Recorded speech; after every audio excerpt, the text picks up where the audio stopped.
Blessings of grace and peace be with you today and every day. Ignite is a student mentorship program conceived and presented by the 1992 batch of engineering and technology alumni present across the globe. Through this event, alumni from across the globe are interacting with the students through online video conferencing and guide the students on various career options available and how to prepare them. These interactions are also webcast live on Annamalai University Alumni Association's YouTube channel and be available in ready reckoner of the future generations.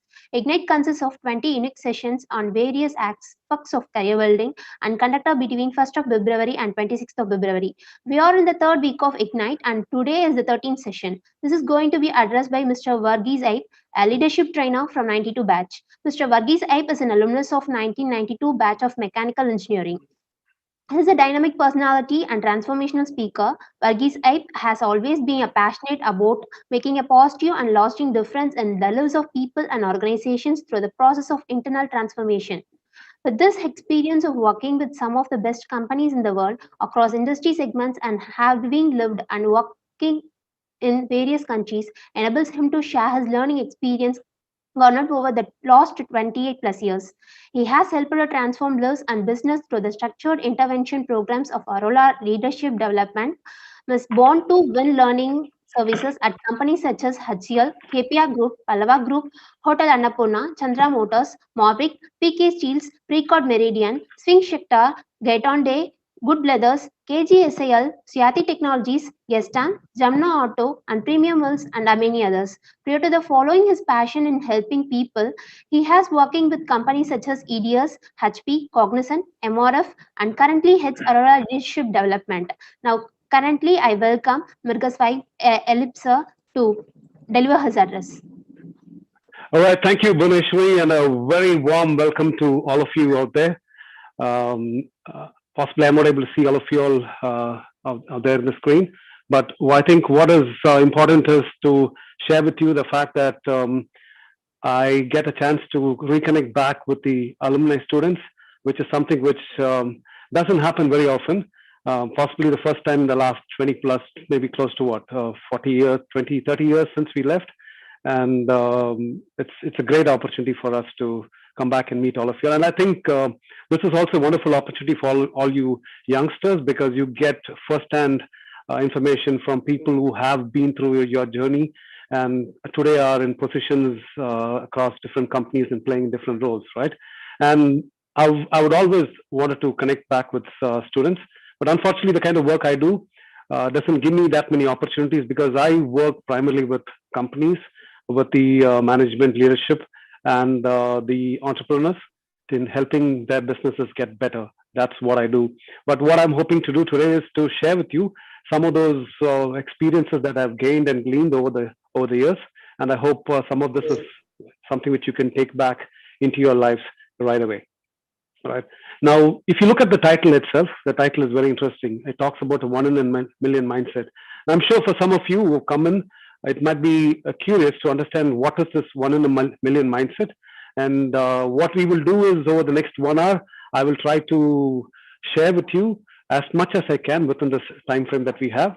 And if at all we feel the need for additional sessions, I'm more than happy to talk about it. Primarily, I want to talk about 3 aspects. All of you are in final year engineering, and once you finish your degree in a short while, the most typical thing that people do is, one is to find a job, second is possibly to go in for your higher studies, and thirdly, a minimal percentage of them would get into some form of entrepreneurship, either on their own or possibly a family business they get into.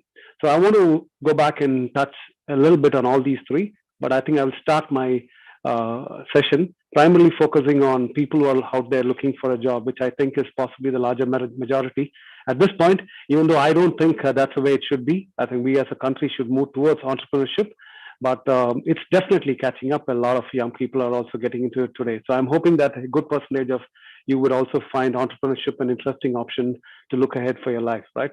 Now, I'm not able to see you students, but let me throw back a question to you all. How many graduates do you think pass out each year? And if you'd like to throw out a random answer. 4 to 5 lakhs. 4 to 5 lakhs. Okay. Any other number?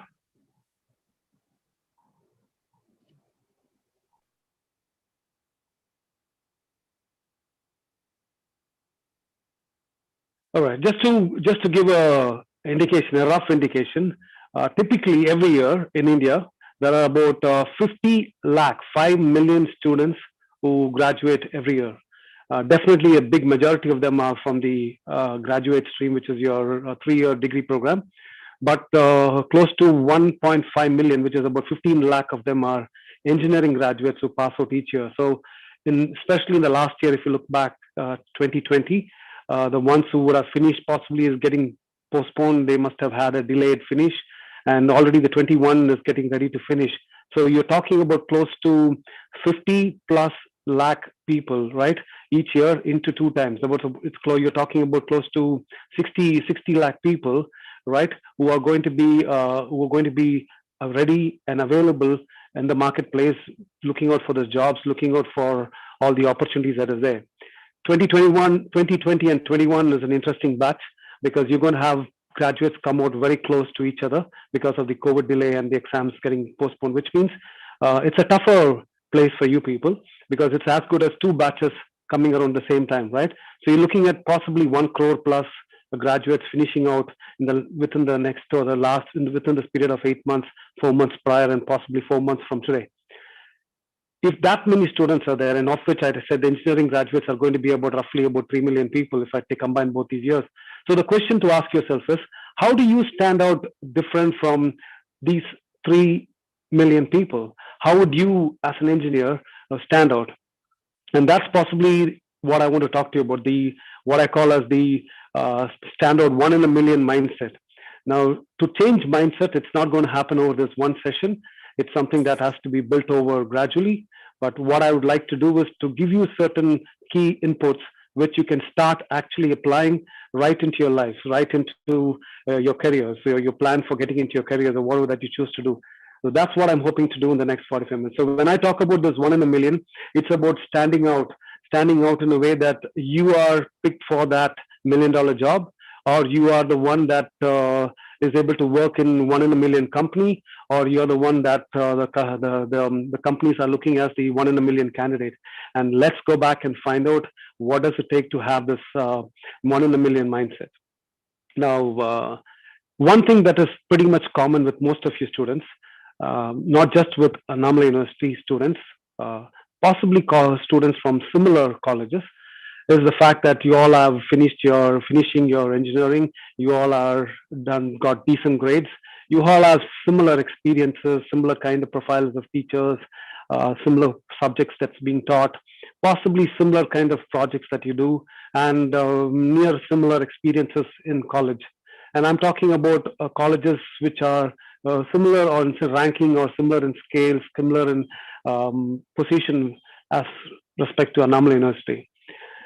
You all are going to be very similar, right? So I want to talk about that batch, because sometimes when you talk about institutes which definitely already stand out, there is already a different differentiation that happens. If somebody is finishing off from an IIT today, definitely they are able to stand out. The marketplace recognizes that, and that's where they consider the top institutes. The companies that go for recruitment to those places are very different. The kind of expectations they have, both sides, in terms of the students, what they have from the companies that are coming in there, or from companies that go in there looking for students, are very distinctly different. So I'm not going to talk about that. Let's talk about where we are from. So what I'm trying to talk about is a bunch of students who are all very similar from the context of college experiences, similar age group, similar kind of learning, similar kind of subjects, and so forth, right? So how do you stand out? Let's say this number is 500 people. Let's say this number is 5,000 people. How do you first stand out within this 5,000? And that's what I want to talk to you about, right? So I wanted to go by on the first dimension of it, three different ways that you will finish off your college and go on. One is you're going to go to work. The second is possibly study further. And the third, if you have time, we'll talk about entrepreneurship, right? So let's start with the first one, in terms of what if you're looking for a job? What if some of you sitting here are looking for a career? How do we take this? How do we stand out? Like I said, all these commonalities are taken for granted.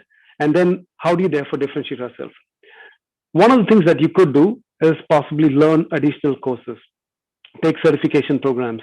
And today, with especially in the last year, this particular batch, I think in that sense is a lucky batch in the fact that a lot of things have opened up. A lot of universities have created online programs. A lot more for companies are providing a whole bunch of certifications and courses available for you, which can be done online.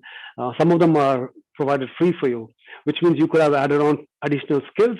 If you are a computer science graduate, you could be looking at adding on additional programming skills, whether it's in terms of Python or learning about artificial intelligence or about data analytics, or it's about if you're in the mechanical field, anything about design, possibly about AutoCAD. So there's a whole bunch of things which you can learn additionally, right? And I'll come back to all these things that I'm talking about as to connect the dots as to why I'm saying these things would help you, right? So that's something which you could possibly do.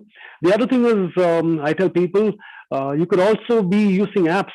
Look at the opportunity today. Back in our times, even if you look back 5 years from today, if you had to learn something, you had to go out somewhere, look for it, and do it, which means you need to make a lot of logistical adjustments to make it happen in terms of going for an institute or having to go back and spend a lot of money. Today, you have apps like Udemy, you have apps like Skillshare, and a whole bunch of other apps which provide top of the notch programs and learning programs available for you. Some of them are even certified, some of them are even accepted by companies as add-on skills. And it's not too far away where you would even have companies accepting graduation programs possibly from some of these apps. So what it does is it allows you, and what's the cost of it? Possibly not even the cost of recharging your phone for a month, a few hundred rupees, and you get a fantastic program on any of those topics that you are interested in, right? It's all there. All it takes is for you to sit at home, you have a Wi-Fi connection, and today data connectivity is not really an issue. It's available everywhere. It's available possibly in your hostels. All of you have got data packs, nothing less than a GB or 2 GB in a day. So I don't think that's a concern. So is that something you can do? Go back and look for opportunities by which you can learn some of these skills from these apps. And many of them are very good. They're top-notch programs. And the way they make money is the fact that it's in terms of volume. Instead of they taking it out to 100 people, if 1 million people come and join, the kind of revenues they make are very good. So you have some really, really good top-notch people conducting programs on a whole bunch of topics, right from a guitar to a technology or from a personality development or communication skills. They all are available, and the advantage is you can learn them at your leisure, at your own pace, at your convenience, and that's phenomenal. So use those opportunities to build on those skills, right? What else can you do? Take part in events in college. It's not about winning those events, it's about being able to take part in them. Whether it's about a drama or it's music, if you're interested in music, it's about events. You have some symposiums, you have seminars, you have debates, quiz. It doesn't matter what it is, right? You can take part in them. If you more inclined to outdoors in terms of sports, photography, get involved in that, be a part of your photography clubs, be a part of other clubs that are part of it, be a part of sports, go and represent if possible, go and play different games, explore those possibilities, take part in competitions if you can, right? Go back, and a lot of them are online too. A lot of online competitions today available for youngsters, whether it's in terms of dance, in terms of singing. There is no dearth of opportunities that are available for you to showcase your talent, right? And all of these are just showcasing your talent, an opportunity for you to go back and look to enhance those skills that you have, enhance those talents that you have. So use that. That's possibly the thing that you can do about, right? You could also be taking part in terms of contributing in terms of writing to your college magazines, newsletters. You can create some internal video blogs. You could be a AU blogger talking about life in the hostel. Just look at the possibilities today. You could possibly have 100,000 subscribers to your link. People who want to find out about the college. You can talk about. Could just be about anything, right? About how life was in the college, your past 3 years. You could talk about subjects. Some of you are interested. You could even teach others through that, right? An opportunity to go back and share some of your videos. All those are opportunities that are only available in the last few years, right? These are things which are not available even 10 years back. If people even wanted to showcase it, if people wanted to talk about their skills, the only way they would have been able to do it is through paper form, right? Or to be physically present in a certain location to make it happen. Now, beyond all of these things, these are all related directly to your college. Is there other things you can do? I think so. Everything is not necessarily only curriculum based. Everything is not just about what you've done doing in college, because today there's been a huge generational shift. if you look back at around the times when we studied, or even 20 years back, people would look at your grades and that would be your only qualification criteria to get into a job. But that's not the case today, because this whole new generation of youngsters, people who have come in, who are sitting there in responsible jobs, making decisions about the people that they hire for.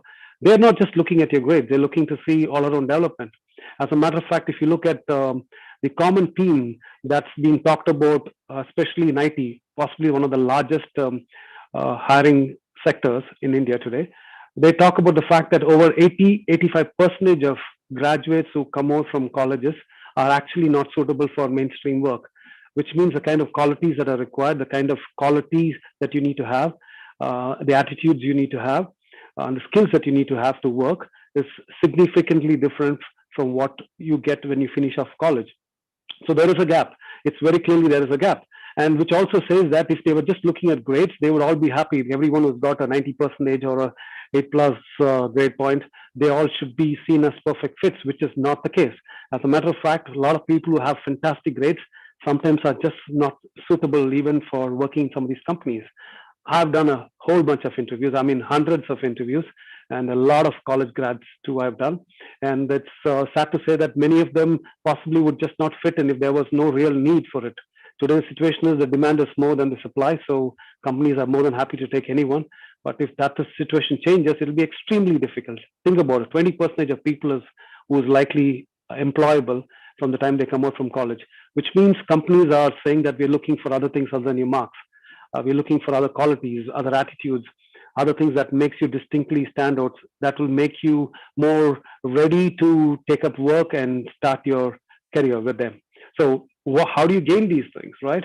These are not topics that are necessarily taught in colleges. So how do you do that? I think one thing that's already happening for some of you is these kind of experiences that are being provided. Look at all these opportunities of leaders. You already possibly had more than 15 different leaders talking to you about how life is on the other side of college, what is there, what is facing you, how the different industries are. So you're getting first-hand information, which means in a sense you're getting prepared already for what is to come. What else can you do? I tell people, take part in stuff which are not necessarily only related to your education, which means you have a certain passion, go on and build that passion. If you are someone who loves movies, I tell people you go back and start reviewing movies. You could create your own blogs on that. And if you cannot write that well, it's okay. You can talk about it. You can have video-based blogs today. You can be a blogger today. There's a whole bunch of things that you can do out there. You can go back and there's no end to it. You love gadgets. Use that love for gadgets to talk about gadgets. Use that love for like I said, maybe adventure, to go back and talk about it, get involved in it, right? So an opportunity for you to experience those things, get involved at a deeper level. It also gives you experiences, which are something that's going to help you with, right? You run your own video channel, you run your own YouTube channel, you're putting a whole bunch of videos. It takes learnings, it takes certain qualities for you to be able to continuously sustain that. And that's something which you learn that. It's not so much about the video by itself, it's about what you're gaining from those experiences. What are you gaining from those things that you're doing? What else can you do? I tell people, find a part-time job. There's nothing that stops you from finding a part-time job. Anything is possible today. I mean, if somebody wants to, even in a place like Chidambaram, I'm sure there are deliveries. You could do a part-time job. When I say a part-time job, it's not so much just about making money. It's about the experience of getting to feel a bit of entrepreneurship and a sense of being independent, being able to go back and manage your time, be able to manage your activities much better. You also gain experiences. Don't worry about the kind of job, right? It's just about your experiencing. So if you want to go work part-time in a mall that is out there, go and do it, because you definitely learn how to deal with customers. You definitely learn how to deal with your immediate boss.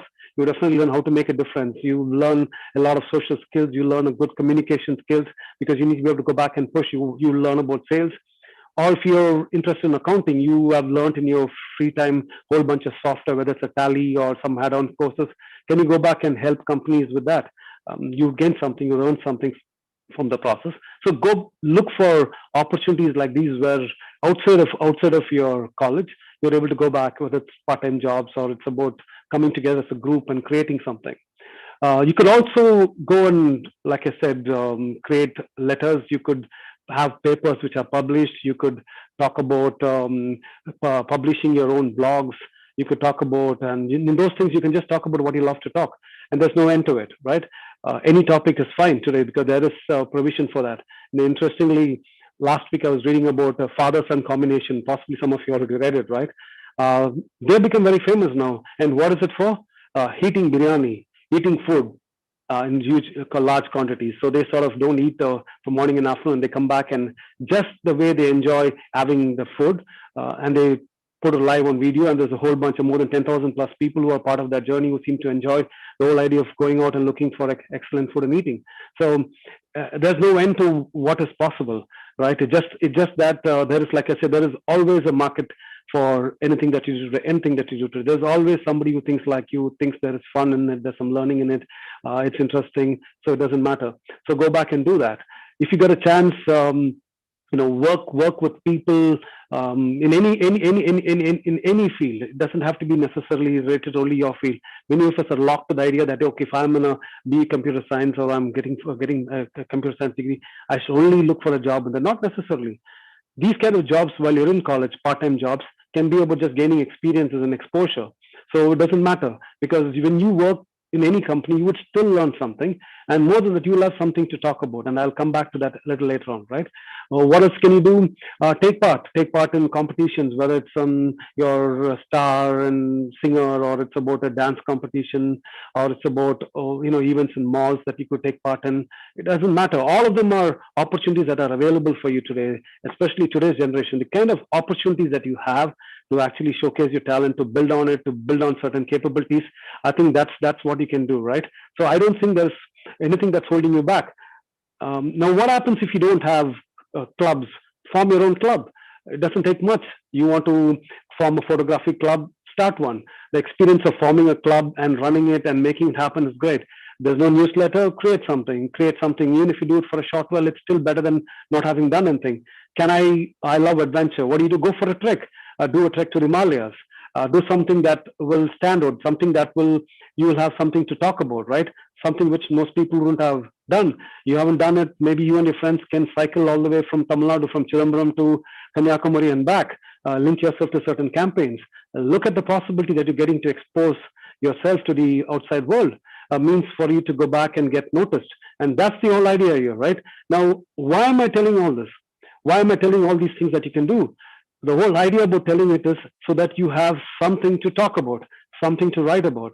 Most people, when you go back and look at the resumes, the standard resume is your personal details, the college that you finished, the course that you've done, the marks that you've got, and a signature at the bottom which says is the date and say that whatever information I'm putting is real.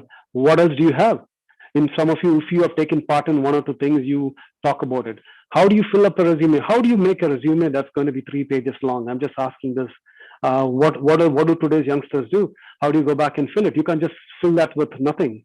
It's not like possibly writing your exam paper. You could go back and just fill 40 pages of content and possibly hope that they will at least give you 4 marks for that, for the simple effort that you did writing 40 pages. So what do? How do you fill a resume? And the way you fill a resume is by creating meaningful content that's relevant for what you're looking to do, content that's relevant for the companies who want to hire you. So, and a chance for them to know more about you. So all of these things are just going to help you build that content, are going to build you that stories that you're going to talk about. And I will talk about what I mean by the stories too. So if you have all this, what can you do? Your resume becomes a lot better. Why? Because that resume will stand out. That resume will have a lot more things to talk about than what they are conventionally used to seeing from a fresher. What do? You're already standing out. Your resume will stand out. Imagine your resume among 500 resumes, right? Why would somebody pick it up? Because they would pick it up because there is something that distinctly stands out. There's something that they're able to go back and look and say, there's something about this person. Looks like they've done a lot of things. Let's talk to him. I think that's what the differentiation starts with, right? One of the ways to get noticed, right? Or you have something exceptional, right? A top, moreover, 9.9 grade average with phenomenal amount of paper span. Can be in any area, right? Can be about in your core education. It can be about sports. Somebody's played for state, district. You're definitely going to get a chance if you have something to talk about it there. Now, so when you talk about your resume, remember that is the first entry point for your people. So I want to talk a little bit. about resume and what is that you need to have in your resume. Now, I talked about the importance of having meaningful content. The next important thing is how do you go back and write better quality resumes? I think the first thing is make sure the language is good. Make sure that you have someone with good English language to read through those resumes. The last thing you want people to judge you is based on your resume, saying that they couldn't even find the time to correct these basic mistakes. So go back and make sure you do that. It's not difficult. You'll find somebody out there who can help you with it. Go back and do it. Now, remember, when you fill in your resume, when I talked about all these stories, all these points that you created, the reason behind that is be able to go back and put these things into that. So my take would be is fill it up in such a way that you don't talk about the entire thing in your resume itself. Right now, I've seen resumes where people with some level of experience, what they do is they talk about all the things that they have done in detail in that particular area. So let's say you were you had a YouTube channel. That's what it is, right? Now, what do? You go back and describe saying you had this channel. This is what your channel does. This is the number of people I have. This is what it is. I've got only 4,000, but it's going to grow, and I've done it for 8 videos and blah blah, and all the stuff that you put inside, right? And that itself fills up possibly 5 lines, 6 lines, and that. Now, if you have already done it, my question to you is, what else will you talk about?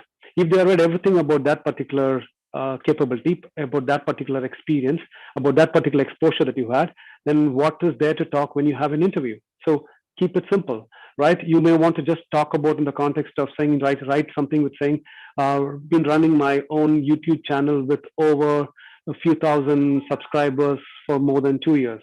Now, what does it do? It creates a curiosity. It creates a context for people to talk to you about, right? They want to know what it is because all you've done is you triggered the curiosity. You're giving them something to hold on to, but you're not giving them all the information that they need. So what happens? Now they're curious. Now, why do I do this? I'll come back to it when I talk about the interview phase, but keep this in mind, right? So you want to just give enough information that holds their attention, that makes them realize there is something there. And I would love to talk to this guy because I want this person, because I want to find more about what this is. So this is what you do about other things. You can be talking about anything I'm talking about, right? About having worked. You can talk about saying having been working part-time for over 1.5 years. And in the process, I've gained a whole bunch of skills. Now, what have you done? You only talked about the fact that you've gained skills. You also given them a clue that you have been working. Now, am I interested? Yes, I am interested because I'm not very often going to find students who are mentioning that they have gained some good skills and the fact that they've already gained some work experience. That for me is someone that's worth talking to, someone that is a resume that's worth looking at. So keep the context minimal, information minimal, so you can talk to it later. Don't flood your resume with complete information about it, because it's possible that sometimes when you give all the information, somebody could read through and say, oh, just 2,000 people, nothing great. What's the big deal? The channel is nothing, right? There you go. So the opportunity for you to talk is lost. He's not interested. He's already formed a view that this particular information is nothing great. He knows a lot of people who got more than 10,000 subscribers. So what's the big deal? What happens? That's where the problem comes in, right? So keep it minimal. Now, once you do your resume, you also need to go back and that's because once the resume is ready, that's your entry point. Now your resume is done, your resume will stand out, you're getting called. Now what happens when you go for an interview? What is the whole interview process? And like I said, the opportunity that I've had over the last many years is about being able to conduct and be in panels of hundreds of interviews across the years that I've been working. I've worked for over the 20 plus years that I've been working across industries. And we have hired a lot of people, whether it's in manufacturing or in IT. We've done a lot of that. So let me share certain things that will make you stand out. Now, when you get called for an interview, that means your first step is all done. You're part of that group that's come in. Your resume looks interesting. The person is waiting to hear about it. Now, what do? It's important to note at this point, first impressions make a difference. I will repeat that. First impressions definitely make a difference. And first impressions are formed by a lot of things that we do. Now, in most cases, right, research says that in most cases, when people sitting across the table are hiring, when they start the interview process, the first impression itself, and there is data on the internet to back it, which says most people make an opinion about selecting, or in a sense, not very happy within the first few minutes itself. So that talks about the importance of early impressions, right? And then it's only about validating it. So the moment you walked in, the first few minutes, you know what, I think I like you. Maybe when I looked at resume, I already think I like you. Now you come in here, and the first few minutes you made a difference. I think I like you, and all I'm doing is validating that by asking questions that are supporting it, right? On the other hand, the impression I get is, there's something about this guy person I don't think is suitable, and then all they're doing is finding reasons to confirm that early mindset, because there is something called intuitive feel, right? We get a feel towards it. So what does this feel? What is this thing about impressions, right? And how to form better impressions, right? I think that's very important. So the first thing is, I always tell people, come well dressed. When I say well dressed, it's not about always wearing a suit or a tie. No, I'm not saying that. I would say well dressed in the context of what's appropriate for the company that you're lining up for. If you're going to work for a company like Google, and I'm just saying, you find the interviewers are coming there with shorts and t-shirts, and that's the culture. And I think it's okay if you're going to walk into the place wearing a smart t-shirt and a jeans and smart shoes. I don't think you're going to feel that you're off there, right? You would be very much suitable there. But if you're looking for a mainstream banking company, somebody who walks in with a suit and a tie, and you can't walk in with a t-shirt because it's going to look inappropriate for them. Now, it doesn't mean a t-shirt is inappropriate. It simply means it's inappropriate for their context. So understand the company that you're going in for, understand the kind of culture that they have and the importance of it. And all of this information will typically be available on the company websites today. You can talk to people about it. So do a little bit of investigation, a little bit of research on the companies that you're going in for, right? So that you're better prepared for it. So dress appropriately, dress well, right? That's the first thing you can do. The second thing you can do is, when you go back there, is your body language, the way you sit.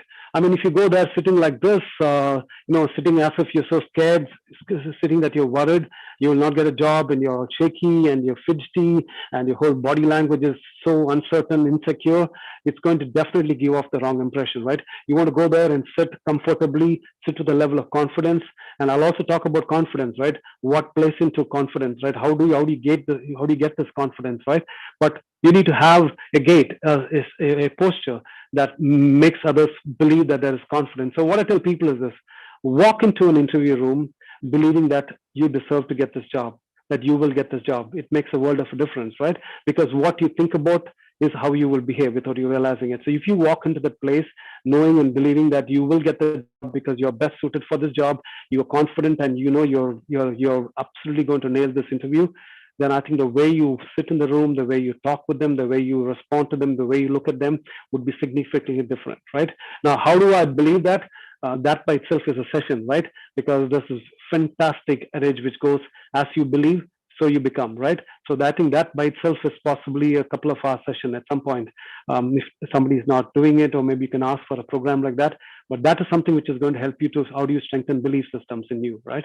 So you walk in there knowing very well that you're going to get it, right? And where does it come from? It comes from a whole bunch of stuff that you've done, right? And that's what I talked to you about. We already built that earlier. But all these things that you've done in terms of college, in terms of other activities that you've done, all of them are going to come back and help you, give you that. So how do you sit? Makes a difference. Sit comfortably, feel comfortable. That's why I always say also dress appropriately, so that you can sit comfortably without having to be worried about your slim fit shirt opening up and exposing your belly button, right? You don't want to be worried about all that. So dress smart, dress as appropriate. Now, the other important thing when you do, and you want to do that, is, I always tell people, is to have a script ready. A script is something that introduces you wonderfully, beautifully, right? Now, most people walk into an interview room, and how do you introduce yourself? You go back and say, you know what, I am Varghese. I'm from the final year student from Annamalai University. I've done my mechanical engineering. I got 8.5 point average. I don't have any arrears. I've done a project on this, and I've been a good student. I've done a lot of things in the college. Now, is that good enough? Well, for most people, they think that's still good enough, because that's what you got to talk about. Now, imagine if you shift this around and talk about something like this, saying, you know what, they know that you're from Annamalai University because they're sitting in your university. They know that you're a final year student. They possibly from your resume know that you're a mechanical engineering student. They know that you're from this particular batch. All of that is known information. What is unknown is what they're interested in, right? So imagine instead if you're able to go back and start off by saying, you know what, good morning, I'm Varghese. And over the last 3.5 years that I've spent in this university, I have actually gained a lot of knowledge. I've actually learned a lot about myself. I've also learned how to work with others. I've learned how to deal with people. I've also learned how to enhance my skills, and I've done a lot of things which I thought was not possible before I came back to college. So it has been a great experience for me these 4 years. Now, what have you done? You got them hooked because you sound interesting, right? So that's the first thing that we do. Most people don't come prepared with something like this. They have the standard gun. So I tell people, now you will not be able to talk in extempore like this unless you have that kind of skills. So what do? Prepare a script. So take your stories, bits and pieces of your stories, and then merge it into a 30-second, maybe a 45-second introductory script about yourself.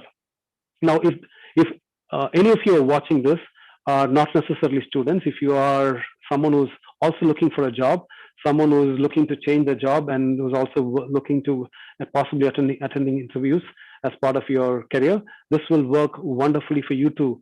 Just that the story profile will be different, right? You would talk about contextual experiences of what you have become over the last 10 years from the time you started working, or 20 years, depending on the level of experience that you have. So you go there and have a beautiful script, something that's for about 45 seconds to max about a minute. And in that 1 minute, all you're doing is give them a feeler of the things that you are. So it could be something like what I said, or it could be something with the fact that, you know what, I want to talk to you about the fact that I'm sitting here itself is a great opportunity because it allows me to talk about all the things that I've done, right from my various blogs, the channels that I run, the fact that I've been a part of various events, won a lot of prizes, and the fact that I'm looking forward to work for you. What I've done, I've in that script introduced a whole bunch of things which I know will get their attention because they won't hear that. Everything else is there in the resume. They know about the fact that I'm an engineering student in my final year and all of that. None of that will matter. So I think that's something which you need to go back and do, right? That script will set you apart. And what it does, it makes you interesting. It makes them wanting to talk to you. All right. Now you go back and start talking. How do you talk? You talk about like stories. You talk about little stories about your life. And these stories are the ones that you have built over the last 3.5 years in terms of the courses you talked about, all those little things you did, about the trek you did, the blog that you did, the competition that you took part, the newsletters that you created, the video reviews you've done. It could be about some clubs that you formed, could be any of those things. It doesn't matter, right? They are your stories. So you talk about stories. You talk about the fact that when you came in first year and you realized that the hostel facilities are not all that great. So I decided along with a bunch of people to go back and form a small group. And we did that and we created a small forum, which I and my friends drew. And we enabled all these facilities in our hostel. What happened? You've just shown about how good it is that you've been doing it. And the fact that you're going to go back and made a difference. You worked together as a team. You helped them. You made a difference in your hostel right in the first year. Now look at it, a first year student being able to go back and do something like that. What he did is tell them a beautiful story, and I think that's all there is to it, right? So you talked about the story. You have built on that story, and what it does is every story is interesting. People love stories. They don't want to hear all these long conversations about some standard stuff. They want to hear about your life. They're sitting there to know about you, and which means know about all the things that you are doing in your life. So talk about stories. Move back to maybe what you did in final year. Talk about the fact that when you had a chance to take part in a seminar, you weren't initially well prepared for it, and how you went about doing it. And what do? You contextualize those experiences into things that the company is looking for. So what do you want? You're looking for a company, let's say you're looking for an IT company, and they are looking for people with communication skills. They're looking at team building skills. They're looking at being able to work together. Some of the things that they would be looking for. So how do you bring it in? You go back and talk about things. So initially I started a seminar. I thought I will do it alone. And then I realized it's not something I can do. So I decided it's better off we as a university will win if we work as a team. So what I did, I went back and we and two of my batchmates, we formed a team, and then collectively we were able to go back and come up with better solutions and better ideas. Now, what have we done for the IT company? That's beautiful music. Why? It says all the right things. It talks about the fact that you came together, you're able to work together, you realize that collectively you come up with better solutions than what you're doing alone. That's interesting for them. They like this guy. They say, you know what, I want this person, right? Because he's saying all the right things. Now, what have you done? You've used your experiences to convey what's best suited for you. Now, again, I'm saying this. This is absolutely applicable for anyone who's looking for a job, anyone who's looking to shift a career, anyone who's looking to attend an interview. You want to go out there and share your stories in a way that connects with what the company is looking for.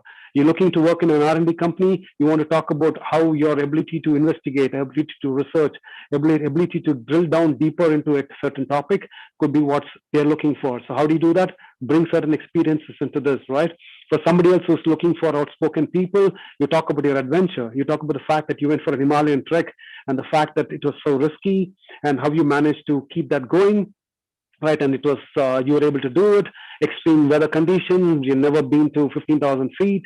It was a unique experience, all the toughness that you bring in. So what are you saying? The fact that you're tough, you're willing to grind it out, not giving up on something like this, and being able to convert that into a fantastic sell for yourself, right? That's exactly what I mean by telling those stories, right? So when you sit for interviews, you talk your life stories, you talk about your life through those experiences, right? And how do you gain those experiences? By doing all the things I talked to you about. And that's the reason, if you start from there, when you sit for the interview, you have lots of stories to tell, right? And what are you talking about? Remember one more thing. How would your body language be? A lot more confident. Why? Because you're talking from your results. You're talking from all the things that you've done. So how do you gain confidence? You gain confidence from results. You gain confidence from experiences. You gain confidence from all the various exposures that you've got, and being able to go back and talk about it so naturally and easy. Today, when I'm talking to you, I'm not sitting for months together preparing for this. Why? Because today, from the experiences I have, I can put together these things and I can contextualize them into something that's relevant for you. And that's the same thing. And that comes simply from having done it, and simply from the fact that I'm talking from what I know. So when you talk about what you know, it makes a tremendous difference. And that also is another point for me to lead into something also that's very important. When you do these stories, you know what you've been doing? You're leading them on in a journey that you want them to be a part of, right? You don't want them interjecting you and talking about things which you don't want to talk about, which also means don't talk about things which you don't want to be asked about, right? Because if you talk about and throw something that you've not done anything about, let's say artificial intelligence, and you just throw in a word, oh, okay, I also did something in artificial intelligence, be prepared. They could ask you for it. And when they start asking, you get stuck because you suddenly realize you're actually not an expert on that. You're not someone who has done significantly on that. So don't talk about things which you don't want them to ask about. And the other side to it is talk about things which you want them to ask, which also means prepare for it. It's not difficult. So if these are the things I'm going to be talking to them, it also means I can be more prepared in terms of what is that I can expect, right? So if I talk about an Himalayan adventure, in all likelihood, they're going to ask me saying, how was it? Was it difficult? What was you learning from that? What is the most difficult thing you ever faced? All these are possible typical questions that can come. If I talk about the fact that I had a YouTube channel and with 5,000 viewers and I've been maintaining for years, they're going to ask related questions in terms of what is the biggest challenge you had with respect to having a video channel? How easy was it to do it? How did you grow the channel? How did you get more subscribers? What are you doing? And there are things which you already know because you've been doing that, or at least you can come prepared. So if you're not prepared, do mocks, prepare for them. Before you go for an interview, visualize or envision what are the kind of questions that will come, write it down, prepare it. Ask somebody to ask you those questions and be prepared with an answer. What does it mean? It also reflects confidence. It also reflects the fact that you know what you're talking about. All right. And I also tell people this: don't sit for an interview only on the day of the interview. Do mock interviews. Have your friends sit across and just talk to them. Forget about what they're going to ask, right? But because you can't always control what an interviewer will ask, but at least you can control what you're going to say. So sit across with your friends, take all these inputs that I've given you, and prepare yourself into a content that is well suited, well scripted, and it flows beautifully. And what it does, it makes you look absolutely confident, and the fact that you will stand out, because every one of these stories are opportunities for you to make a differentiation, right? To be that one in a million, right? That's what we're talking about here. Now, is this all about interviews? No, there's so much more I can talk about, but I know we are also running short of time. It's possibly already 12:15, so we're already into 45 minutes of the session. And I also want to touch about one other thing before I open up the floor for any questions if there are, right? We also talked about the secondary option. I did talk about entrepreneurship, so I'm going to park that for now. But because that itself would be another 45-minute session. But what I'd like to say is, I want to encourage you by the fact saying that today, entrepreneurship is not difficult. It's a mindset shift that needs to be broken. And many of us come from backgrounds where our parents or our family are typically been used to working for most of their life. And sometimes our parents are not always the best judge for our careers, not in the wrong sense, simply in the fact that there's only a certain amount of risk that they're willing to take, right? So they're used to working, they're comfortable in that space. And like with everything else, like your parents will save money and give your house to you and all the wonderful things to you. Sometimes they also give their fears to you. And in the process, what they're trying to tell you is, you know what, don't take undue risk. Not because they think it's you can't do it, but I guess simply because they're unable to manage their own sense of risk that goes with it, right? So entrepreneurship is definitely a fantastic option. And I think India as a country needs a lot more entrepreneurs, because that's a place where you end up being the boss. You end up making a difference. It's not about being the boss. It's about being out there to make a difference in your own unique way. And today, the opportunities are plenty for people who are willing to embark on that entrepreneurial journey. So I would definitely push some of you to go back and relook your life and think about how you can go back and do it. Because I think today the marketplace allows that, the opportunities allow that, right? And the fact that you don't capital is available, there's a whole bunch of forums to support you, so it's definitely doable. What about if you're going to be studying, right? What happens if some of you are willing to study? It's possible that many of you are willing to study. I think you got to look at your career not about what it is tomorrow. You got to look about saying, you know, what will really make sense, what will be the so-called sunrise industries coming few years, and be apt and prepared for that. So be willing to take courses which are offbeat, which are not conventional. And today, again, the field is really opening up. And I think that's something which you should be doing. Could be anything from artificial intelligence, could be anything about artificial intelligence. It could also be about sports management. Look at the kind of opportunities that's available. I mean, Natrajan is possibly a fantastic story of someone from a small village in Salem playing tennis ball cricket to possibly earning in millions today, right? They need people to manage them. They need people to manage their celebrity status. They need people to manage their contracts, manage their earnings, and a whole bunch of stuff, right? It has opened up tremendous opportunities. Sports has opened up a tremendous opportunities. So there's a whole bunch of career built on sports today, built on media today. Bloggers, there are people who earn lakhs of rupees. So don't get constrained to conventional courses. And remember again, right, this session is not so much about saying that you should not do that. The whole idea was, how do you stand out 1 in a million? And you stand out by being 1 in a million is sometimes breaking away from the norms, being willing to look beyond what is available today, and being able to look ahead and see what will be. So tomorrow, if you think it's artificial intelligence, we'll lean towards that. If you think it's about smart production, lean production, that's what it is, right? It could be about drones. It could be about a whole bunch of things that opens up, right? We have no clue the way technology is shifting. 10 years back, we wouldn't have thought we would be in this position, you and me sitting and talking over an app, you know, from my bedroom, that I'm sitting here and talking to you.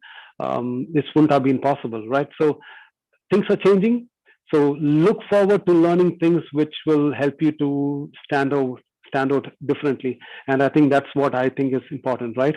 So the last thing I want to talk about here in this context is, take an effort to improve your language, because ultimately today, most of us speak in English, whether we like it or not. English seems to be becoming the sort of common language that is binding people, binding organizations, binding processes, tools, systems. And whether we like it or not, that's what it is at this point, right? So use the opportunity to learn. You need to have good communication skills. I'm not saying the best, but you can all work on it. If you don't have, it's not a problem. Start learning it. There's a whole bunch of means by which you can learn today. If nothing else, start a simple Toastmasters club in your college.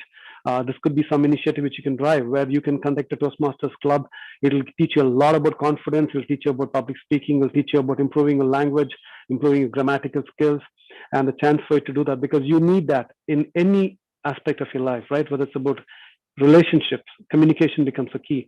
It's about in workplace, in your career, among friends. If you want to stand out and make a difference, you need to be able to go back and express your ideas. having ideas inside is not enough. It's got to come outside. It's got to be shared. People got to know about it. So my take is, use this opportunity. You have time, go back and do it. It's not about becoming, star in English. No, it's not that, right? It's about being good enough to communicate the way you want it communicated, so that they understand it the way you want them to understand. That's what I'm trying to say. Communication is not about style. It's not about exquisite words. You don't need to be a Sashi Tharoor here. No, you don't need to be, right? You can just be yourself, but you need to be able to communicate in a way that you are able to get across the message in exactly the way that you want. You need to get them to feel what you're saying. I think that's what is real communication. It's not about style and essence of it and complicated words. So learn how to do that. Join for some club. I tell people, start talking only in English. It's not about being a pista in your college. No, it simply means that the more you speak, the better you get at the language. And I think that's what it is. So with that, I want to wrap up today's session. Like I said, we can always have time and slots availability there. We can have this conversation continued possibly in a future session. And all what I said is also applicable for everyone who's looking to make a shift in their career, in terms of being able to go out and crack interviews. And for the ones who are senior, I would definitely add a lot more pointers on how to make a difference, how to go back and win every interview, right? And it's not difficult. As a matter of fact, I say this with a lot of pride, that there has not been a single interview that I've attended and I've not got through, right? It doesn't come from the fact that I've got great credentials alone, right? No, it's also about the fact that you realize interview is also a process, and you learn how to work within that process and learn to excel within that process. So I'm opening this up for any questions. Bhuneshwari, I'll leave the floor open to you. Any questions, any clarifications, more than happy to address you. Thank you. So, who should choose entrepreneurship? Sorry, can you repeat the question for me? Who should choose entrepreneurship? Well, everybody can choose to be a businessman, businesswoman. Why not? As a matter of fact, today, just for you all to know that there are more than 1.5 lakh children who are below the age group of 15 who are entrepreneurs in India, registered entrepreneurs in India. Can you look into it, right? Below 15 years old, more than 1.5 lakh children are already entrepreneurs. So if you ask me who can become, well, children are already becoming entrepreneurs. So the question is whether you want to catch up with them, or they're going to catch up with you very soon if that doesn't happen. So it's open to anyone. It is not always about having lots of money, because you have a whole bunch of stories where people have started with something small. I mean, look at the possibilities. If your grandmother makes fantastic biryani, what's stopping you from packaging that and selling it to Dunso today? That's also an entrepreneur, being an entrepreneur, right? So it doesn't mean that you need a huge capital outflow today. You can have small things. It could just be about doing. I mean, there's someone here where I stay in my apartment complex. You know what she does? She does embroidery work. Today, mask is a big thing. Everybody is wearing a mask, right? So what she does, she allows you to customize it. So my son recently went and paid, I think, 50 or 100 rupees to her, and he got his name, his initials embroidered on the mask on the side, right? There it is, sitting at home. You do about 4 or 5 in a day. You're talking about maybe 500 rupees, right? Let's say you remove the cost. You're still making 250 rupees in a day. You do it for 20 days, that's 5,000 rupees. What's wrong in getting 5,000 rupees every month just for possibly an hour of work? So anyone can become an entrepreneur today, and that's the best part about it. So, can everyone can become a reader? Should one have a trait on them to become one? Many of us here are from a rural background, are not confident about speaking in English. Do we can become a leader? When you mean reader, what do you mean by that? You're talking about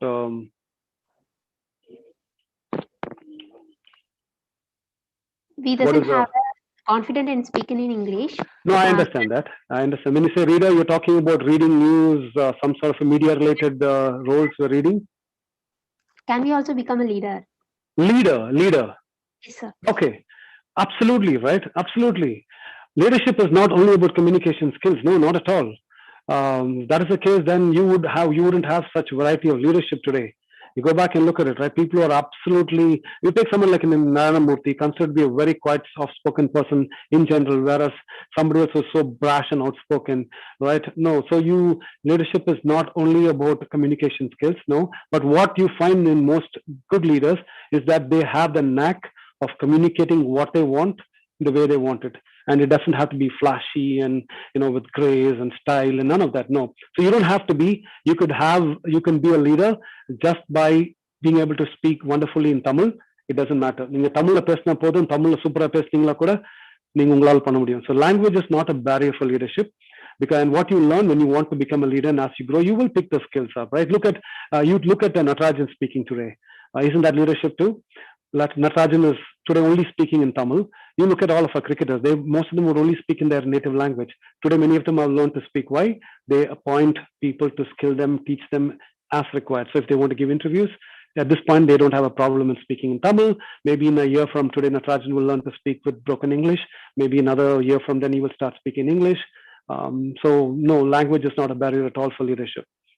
But it is a good quality to have because it allows us to communicate better what we want from our teams, also for us to be able to share our vision in a way that people can understand you. That's all. So no, language is not a concern, according to me. Next question is, what is success and how and when should we consider ourselves successful? What is success is, again, like I said, it's a topic by itself. For me, and for all of us, I'm sure everyone has their own definition for success. For me, at a simplistic level, success is when you're happy doing what you love to do, at its very simplistic form, right? Success for some is defined by the amount of wealth they earn or by the name they get. For me, it's about doing what I love to do. For me, that's success. Being able to go back and do it, being able to go back and do the things I want to do. For me, that's success. Being able to go back and look around me and stay in a place where I like and I enjoy what is happening around my life, be able to enjoy these moments, I think that is success. Success is very personal. And so don't get stuck in the world's view of success, because the definition for success also will change. At the rate which you are going, I feel possibly in 20 years from now, the people who are very healthy, who have proper health, who have all their parts working properly, could be seen as successful. At the way we are all caught up in gadgets and stuff today, I think the whole definition will change, right? Maybe look at it. A few hundred years back, being successful was being the biggest guy, the bulkiest guy, the meanest guy. So you would end up becoming respected because of your size. For them, size was success. Being in a position was success. Today, it's about money being success, knowledge being success. So no, that's pretty much open for interpretation. And so don't get worried about all these terms at this point. Look at yourself and ask yourself, what is that you want to do in your life, and just go out and do it. And I think that is a good enough definition for success. How to overcome inferiority complex? Okay. I don't have a one-stop answer for this, because we need to go back and understand where that complex comes from. Right? Inferiority complex is not something that I put on like a shirt. I mean, I could remove the shirt and put something else. The complex doesn't come like that. It comes over a series of experiences and definitions and meanings that we're given to experiences in our life. So if you want to overcome that, you got to start by believing that you are good enough. Most of us, let me, since you brought this up, let me tell you something that's very interesting here, right? Most of us, especially youngsters today, sadly to find a lot of youngsters today, we are forever comparing ourselves with somebody else. A lot of our complexes come from simply the fact that we look at others and think we are not good enough. We look at others and we think that we should have been like them. And it can be even from something as simple as physical attributes in terms of color of your skin, height, the voice you have, maybe the bulk that you have, a whole bunch of stuff, right? To the fact about this language, this diction, and a whole bunch of things, right? Now, if these are considerations that you're going to have, I want you to wake up to something that's very important for you to know that today. I don't know if any of you have noticed that in this thumb of yours, there is something very powerful as a learning. Look at your thumb, right? Each of you, let's look at your thumb. You know what's different about that? What's in your thumb? the fact that you have a fingerprint that's distinctly unique to everyone else in this world. I mean, not just among 5,000 people. You're talking about billions of people. Half an inch square, so oval shaped uh, part in your body, as distinctly different features that separates you from billions of people, not just the billions of people living here today, from the billions of people who have lived before. Because if you go back and look at a country like America, they're possibly having biometrics for more than 30 years, right? So that means 30 years of data should still match. You can't have the fingerprint of someone who was who died in 2000, right? Not possible, right? Because then you can't, then you're not, no longer, it's unique. So have you ever considered the fact that why would your fingerprint be unique? And the way I would like to explain this is by simply stating that whatever you want to call the one above, you can call it a creator, you can call it God, you can call it energy. It doesn't matter. That's not what is important, right? If there is something that's helping in this creation, I want you to link back to that. Maybe they are trying to send us a message that says that when I made you, right? When I am talking about the one above, when he made you absolutely different and unique, and that is exactly how you're meant to be. If he took so much of effort, look at the effort it must have gone to be able to create billions of combinations, right? We're not talking about one or two, we're talking billions of combinations across a small half an inch piece of your thumb. Look at the effort it is going. And it is not a one-time effort, it's a continual effort, right? Because some kid who's born today cannot have the fingerprint of somebody who was born 30 years back, nor can he have the same print of someone who will be born in the coming 20 years. So you're talking about the continual evolution of minute variations that are possibly creating billions and billions and billions of combinations, right? I think that takes phenomenal effort to do that. And I look at it life and say, you know what, it is possibly for someone about to make us realize that he meant for you to be different. He meant for you to be unique. He meant for you to be the way you are. Even twins, identical twins from head to foot, they're absolutely identical. Even their own parents will not be able to distinguish them. But in spite of that, their fingerprints are different. Just think about it, right? What a wonderful creation that is. And I think, and for all of us sitting here, right, if you feel that you're any less, it's time to wake up to the reality that you are meant and to be the way you are, and you were made in a certain way. And I think that's what is the reality of life, right? If I am the way I am, that's where I'm supposed to be. I'm not any less or any more than somebody else, because the one above knows what is best suited for me. So stop looking at yourself in the context of physical appearances, all of these attributes, and thinking you're any less. Start looking at yourself and say, you know what, I am distinctly different, and that's the way I'm supposed to be. So if you're short, it doesn't matter. If you're tall, it doesn't matter. If you're dark skinned, doesn't matter. If you're fair skinned, doesn't matter. You have a great voice, doesn't matter. You don't have a great voice, doesn't matter, because the one above knew exactly how he wanted you, and that's why he's made you the way you are. So feel good about it. Look in the mirror and feel good about yourself. And I think that's possibly one of the biggest reasons people have this complex, because when they look in the mirror, they always feel something is less, something is not good enough. Look above and tell, you know what, if he knew what is good for me, and if he has made me this way, then I am good. It doesn't matter what others think about it, right? I know I am good because he has made me this way. He has made me unique and wonderful and absolutely right for the role that he has in mind. So I would tell people to wake up to a new reality, start looking at yourself and feeling good, because it's only when you feel good, others will also feel good about you. The feeling good has to start from inside. It has to start from within. And I think if you change that mindset, if you have to look in the mirror and tell yourself, you know what, oh wow, that's an amazing person that I see in the mirror, I think your complexes will definitely shift. How did you overcome the challenges faced during your leadership? I'm still overcoming. There is nothing like I have overcome. At each phase, you learn through your experiences, and like I said, as long as you have a mindset that says that you're willing to learn, you're willing to improve, and I think then everyone will always find ways to overcome. There's no doubt about it. Today, I'm doing something which I wasn't doing 6 years back. I was working for a company. If you ask me where the challenges, absolutely there were challenges. How do you do that? You face them and you learn from them. You make mistakes and you learn from them. You look at other people, you take help, you ask people. There's nothing wrong about it, right? So life is about facing experiences. Life is about going and looking out for experiences. Life is about being able to learn from them. So don't look at a failure as a full stop. See it as a comma in your life, right? It is something which happened, and it's not that you failed. What you tried failed. That's all, right? So you can try again. Most people attribute failure to I failed. No, you didn't fail. What you attempted failed.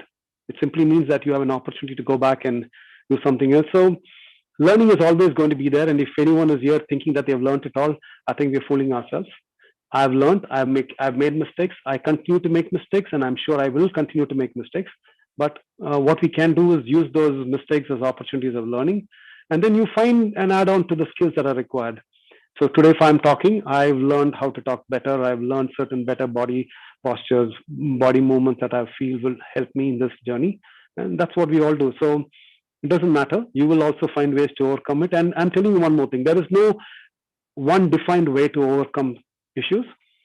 You are different, so the way you will overcome will also be different. So don't look at somebody else and say, this is how we did it, so that's how I got to do it. May not be. It may work for you, it may not work for you. If it doesn't work for you, find something else. What is your message to students with many arrears? How they look up for their life after college? Can you repeat that question for me, Bhuneshwari? So, what is the message for the arrear students? How they look their life after the college? All right. Okay. If you're talking about area student, I was an area student myself. So if I'm standing here and talking to you, I tell you what, I'm an example of the fact that arrears need not stop you. Remember, it doesn't mean that you should have arrears. No, I'm not saying that. For whatever reason, I ended up having one paper and I ended up having to write off that, and I cleared it in the next attempt. But the point is, that doesn't define you. Nobody talks about it. All these questions of arrears, your percentages, your marks, and what you did in college, none of that will matter 3 years from you go to work. And you know what, 10 years from then, what you did in your first company will still not matter, because life is always about moving forward. Life is not about what happened. So if you had arrears, go back and do something about it. What can you do? Okay, I want to clear it. What do you need to clear it? Take effort, take help from people who can help you. Go back and do tuitions, go back and put that extra effort, and then find a way to clear it. Now remember, all these arrears will only matter till you get your first job. And then in a lot of places, they only look at your experience. If you manage to get a job, you happen to do something for the next 5 years working with a great company, who cares about your arrears? As a matter of fact, there are a lot of entrepreneurs, I'm sure even in this, who will be able to quote stories of people who have not even finished their college graduation. What about them? They've been successful too. Now, it's not an excuse for not studying. I'm sorry, that is not the intention here at all, right? It is just to say that if you are an exception person, then it makes sense for you. If not, do the grind, go back, work hard, take help, and it doesn't matter. And sometimes the more you write, the better you become. So learn what you did, evaluate your answer paper, figure out what kind of questions you're getting. You have a whole bunch of information available to you. Take tuitions if required. Nothing wrong, because the objective has to be, I want to clear my arrears, because what it does is provides me a degree. And in many cases today, whether you like it or not, a degree becomes a necessity. It becomes a base criteria for even applying for a job. You will not be able to get to certain levels in companies if you do not have a graduation. You will not grow beyond a certain point if you don't finish off from a certain place. If you look at the Indian Army, unless you finish from one of the what do you call as academy, that you will not grow beyond a certain level. You will never become the chief of staff. That is reserved only for people who have done from there. In a lot of companies, that you will not grow beyond a certain title if you do not have a degree too. So it's possible. So my suggestion is, if that's where you are, put the effort. You cleared so many papers, you only have few arrears. So if you managed to clear 25 papers and you have 5 arrears, you look at how you did 25 and find ways to cover these 5 too. That's it. So don't let that stop you. No, not at all. How Annamalai University helped you what you are today? Well, for me, it was a very different experience. I was from Chennai. So for me, when I went to Annamalai University, Chidambaram was definitely at that point a smaller place. It was very different. It is not the Chidambaram that you possibly see today. But what it did is, I think it gave me a connect to a whole bunch of friends. I still have a lot of my college mates as friends, even after all these years. That's when I joined in '88, right? So we're talking about what, 32 years? Yeah, more than 32 years, and we've been good friends. So I think it gave me a lot of new friends. And I would take part in a whole bunch of stuff. We did a lot of things out there. We used to travel a lot of places around. We used to go to Sirgari. We used to travel in bikes back then. It taught me to learn to enjoy Uttapam, if nothing else. Right? I wasn't a docile guy, but what I realized in the first year hostel itself was the fact that at least out of 2 meals, if you take lunch and dinner, breakfast and dinner, in 7 days, 14 times, possibly at least 8 times, you would have Uttapam and curd rice. And that is something which I was not used. So I learned to adapt. I learned to eat food which I was not to. So adaptability, the fact that you learn to work within, you stay near, never stayed with 4 people in a room with a sort of seesaw cot that becomes like a bag after some time. So you learned about adaptability. You learned about how to make friends. You learned about being flexible. You learned how to toughen up. You learned how to build relationships. I definitely did build good relationship with some of the professors I worked with. And we also learned to have fun. I've never stopped from having fun. So I think for all that it is, we made sure Chidambaram was a great place. We had a lot of fun. And so all of these things is what has helped me also move forward to what I'm doing today. So definitely. Annamalai University has definitely been a good part of my journey too. Thank you so much for your inspiring speech, sir. Now we request our Dean, Dr. Murugappan, sir, to give the concluding remarks. So very good morning, maybe good afternoon. So thank you, Mr. Varghese, for the wonderful session. Thank you. In fact, I could not log in the past 2 days completely. Today I made myself sure that I should log in and watch something. Maybe 10 minutes, in the first 10 minutes I could watch, and it was a very interesting lecture. I could not follow, sorry that, because of the official engagements. So the first impression is the best impression. That was what that part I watched. So in fact, when you are going for an interview, so the time, so there are 8, so if you just log in, they say some 8 traits, right, which the person should follow or adopt, right, when he is going for a meeting, say an interview, a final interview in a ICS selection, right, or maybe IES, Indian Engineering Service selection. So you should be on time. You cannot be late, right? So again, it starts with the punctuality as the first trait, and then you should be confident, right? Your mannerism, the dress code he was all mentioning. So a lot of things, and then finally he was telling about the adaptability, right? How he was not used to the uttapam in the but in fact, maybe he's one of the persons initially would not have liked the food items served, right? In fact, the curd rice and uttapam were the trademarks for most of the students, right? Maybe you would have, Mr. Varghese would have become used to it and liked the curd rice or the pulav that is being served here when he was in the final year or so. So anyhow, so once again, it's a very interesting lecture, and all the lectures have been very fantastic. I heard through the placement director. Even yesterday I wanted to attend, but sorry that I could not log in daily. Once again, I thank the 92 batch for the wonderful work they are doing. And again, my request to the students, the 20 odd students or 15 odd students who are there right now, particularly the students who are hosting, who are making the, who are comparing. So please pass on the YouTube link to your classmates, to your junior friends, so that they can log in and then watch the program, the YouTube program, gradually, regularly, and then they can get a lot of benefits out of it. So they can be brand ambassadors for this in transferring this YouTube link and making their friends to watch out for the very useful tips, right, which they can follow and become successful in their life. So thank you very much for the opportunity. And once again, my immense thanks to Mr. Varghese for today's program. And Thank you. Mr. Mahendra Kumar, Mr. Gopi, and all, and of the 92 batch for the wonderful effort they have been taking. So thank you. Have a good day. Thank you.